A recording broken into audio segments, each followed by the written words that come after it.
आज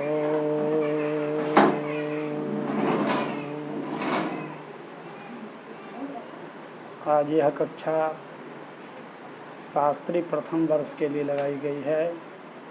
जो छात्र साहित्य आदि विषय लेकर शास्त्री प्रथम वर्ष में पढ़ रहे हैं, उनका अनिवार्य प्रथम पत्र संस्कृत व्याकरण है, जिसमें लघु सिद्धांत कौमुदी पाठ्य पुस्तक के रूप में निर्धारित है, जिसका संधि, समास और कारक प्रकरण विशेष रूप से पढ़ना है। अभी समास प्रकरण का पाठ चल रहा है। आज हम लोग तत्पुरुष समास के अंतर्गत चतुर्थी तत्पुरुष समास का पाठ पढ़ेंगे। आज का सूत्र है चतुर्थी तदर्थार्थ बलिहित सुख रक्षितैः। यह सूत्र कहता है कि चतुर्थ्यंत समर्थ सुबंत, चतुर्थ्यंत अर्थात चतुर्थी हो अंत में ऐसा समर्थ सुबंत तदर्थ अर्थ बलि हित और सुख और रक्षित इन समर्थ सुबंतों के साथ समस्त होता है। यहाँ यह बात बता देने की बात है, तदर्थ क्या होता है। तदर्थ वह होता है जिससे प्रकृति विकृति करने के बाद वह चीज़ निर्मित हो जाता है। जैसे यूपाय दारू, यूप कहते हैं खूंटा को, स्तंभ को, और दारू कहते हैं लकड़ी को। तो लकड़ी में विकृति करके, काट छाँट करके यूप बनाया जा सकता है। इस तरह जो भी शब्द हैं, जैसे दधि दुग्धम, अर्थात दुग्ध में विकृति होने पर दधि बन जाता है, तो यहाँ चतुर्थी समास हो सकता है। यह तदर्थ है। और जैसे कोई कहता है घोड़ा के लिए घास, घोड़ा के लिए यह चतुर्थी तो है अश्वाय तृणम, किंतु तीर्ण में विकृति करके कभी अश्व नहीं बनाया जा सकता है। इसलिए यह तदर्थ नहीं माना जाएगा। तदर्थ वही माना जाता है जिसमें प्रकृति में विकृति होने के बाद वह संपन्न होता है। जैसे यूप जो है दारू में विकृति करने पर बन जाता है। दारू लकड़ी को कहते हैं और यूप स्तंभ को कहते हैं। तो यह हुआ तदर्थ। उसके बाद अर्थ, अर्थ जो शब्द है जिसका अर्थ प्रयोजन होता है, उद्देश्य होता है, उसके साथ भी चतुर्थ्यंत का समास होता है। और बलि हित सुख और रक्षित, रक्षित का मतलब रक्षा किया हुआ नहीं बल्कि रखा हुआ, यह अर्थ है। तो इन अर्थों के वाचक जो समर्थ सुबंत हैं, उनके साथ चतुर्थ्यंत पद का समास होता है। उदाहरण के लिए यहाँ यूपाय दारू प्रथम उदाहरण है। यूपाय दारू यह लौकिक विग्रह हुआ। यूप इंगे दारू सु, यह अलौकिक विग्रह हुआ। इस स्थिति में यूप इंगे इस चतुर्थ्यंत सुबंत का दारू सु इस प्रथमांत सुबंत के साथ तदर्थ के अर्थ में चतुर्थी तदर्थार्थ बलिहित सुख रक्षितैः इस सूत्र से समास संज्ञा हो जाती है। समास संज्ञा हो जाने के बाद यूप इंगे दारु सु इसकी कृतद्धित समासाश्च इस सूत्र से प्रातिपदिक संज्ञा हो जाती है। इसके बाद सुपो धातु प्रातिपदिकयोः इस सूत्र से विभक्ति का लोप हो जाता है। कहता है धात्वावयव या प्रातिपदिकावयव जो सुप है उसका लोप होता है। तो प्रातिपदिक संज्ञा हम किए यूप इंगे दारु सु इस समुदाय की। अब उसके अवयव उसका अंश जो विभक्ति है इंगे और सु दोनों लोप हो जाता है, बच जाता है यूप दारु।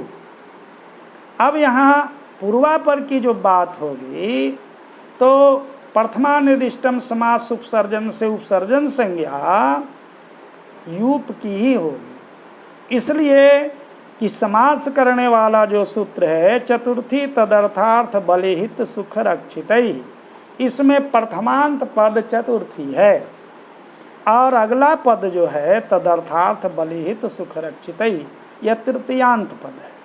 तो प्रथमांत पद से निर्दिष्ट जो प्रयोग में शब्द उसकी उपसर्जन संज्ञा होती है। तो प्रथमांत पद है चतुर्थी, उससे निर्दिष्ट प्रयोग में शब्द जो हुआ यूप इंगे यह चतुर्थ्यंत है, उसकी उपसर्जन संज्ञा होती है और उपसर्जन पूर्वम से उसका पूर्व प्रयोग होता है। तो यूप दारु आप यहाँ भी कह सकते हैं कि यह तो पूर्व में है ही है, फिर पूर्व में क्यों इसका प्रयोग करना है। तो मैंने पहले भी कहा है कि प्रजन्य व लक्षण प्रवृत्ति ही, प्रजन्य कहते हैं मेघ को, मेघ के समान सूत्रों की प्रवृत्ति होती है। तो वह मेघ कभी नहीं यह देखता है कि पानी तो पानी है ही है, तो पानी में क्या पानी पड़ना है, स्थल हो या पानी हो या पर्वत हो सब जगह मेघ बरसता है। उसी तरह से सूत्र जो है पूर्व में है कि पर में है यह नहीं देखता है, पूर्व में है तो उठाकर पूर्व को ही पूर्व में कर देता है, इससे कोई अंतर नहीं पड़ता है। तो यूप दारु इस तरह से बनता है। इसके बाद पूर्व प्रातिपदिक के आधार पर हम पुनः इंज्ञाप प्रातिपदिकात इस सूत्र से सुविभक्ति लाते हैं और सुविभक्ति लाकर विभक्ति आदि कार्य करके रूप बनाते हैं यूप दारु। इसके बाद आता है अर्थ। चतुर्थ्यंत पद अर्थ शब्द के साथ भी समस्त होता है। तो यहाँ उदाहरण है, कहते हैं द्विजार्थः, द्विजार्थः द्विजाय अर्थः, द्विज के लिए, अर्थः सुपः, द्विजाय अर्थः द्विज के लिए अर्थ, द्विज के लिए सुप। तो द्विज एंगे अर्थ सु इस समर्थ सुबंत का समास होता है। द्विज एंगे का अर्थ सु के साथ समास होता है। समास होने के बाद पुनः कृतद्धित समासाश्च से प्रातिपदिक संज्ञा हो जाती है और सुपो धातु प्रातिपदिकों से द्विज एंगे और अर्थ सु में जो इंगे और सु है इसका लोप हो जाता है, तो द्विज और अर्थ बच जाता है। इसके बाद बीच में अकः सवर्ण दीर्घ से द्विज ज घटककार अर्थ घटककार के स्थान में दीर्घ का आदेश होकर के द्विजार्थ बनता है। इसके बाद पुनः पूर्व प्रातिपदिक के आधार पर इंज्ञाप प्रातिपदिकात इस सूत्र से प्रथमा के एक वचन की विवक्षा में सुविभक्ति लाकर द्विजार्थ बनाते हैं।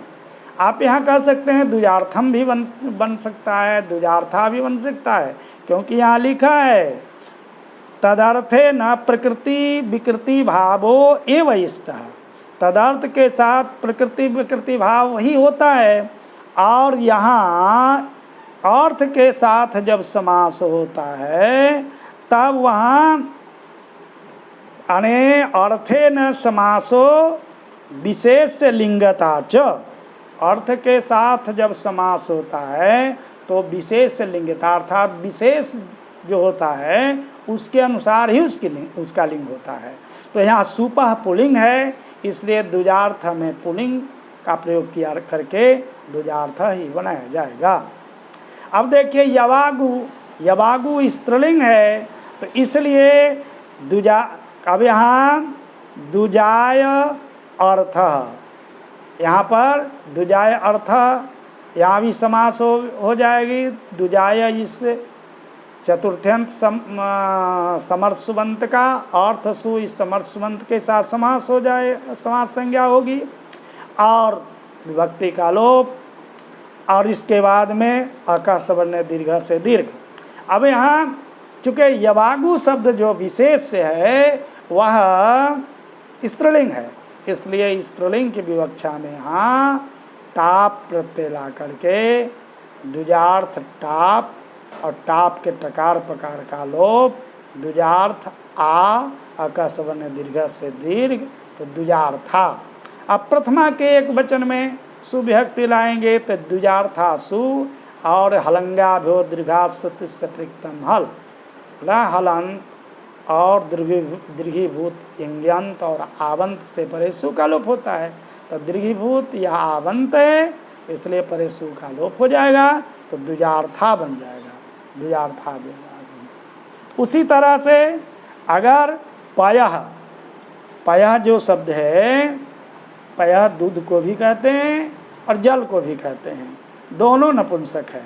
तो नपुंसक के विवक्षा में यहाँ द्विजार्थ शब्द से सुविभक्ति लाएंगे, द्विजार्थ सु होगा और सु को नपुंसक चुके हैं इसलिए एक सूत्र है अतोम, नपुंसक लिंग से परे सु और अम को अम आदेश हो जाता है, अम आदेश होगा तो द्विजार्थ अम हो जाएगा और अमी पूर्व से पूर्व रूप हो जाने पर द्विजार्थम बन जाएगा।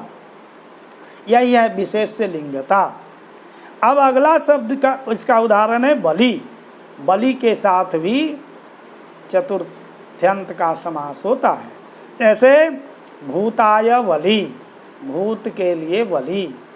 अब यहाँ भूत का मतलब है प्राणी जीव, जीव के लिए बलि, बलि का मतलब आहार होता है।